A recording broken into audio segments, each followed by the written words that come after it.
The vehicle is now moving a safe distance away from the station, where it will stay in orbit for the next 9 days, so Russian engineers can conduct some engineering tests before it is deorbited next Friday, April 8th.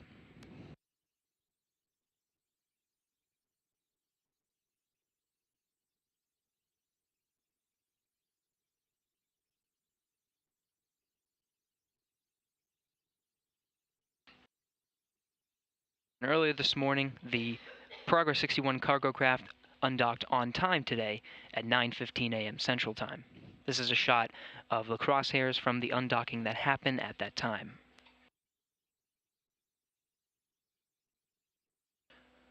The 61 cargo craft arrived to the station on October 1st of last year.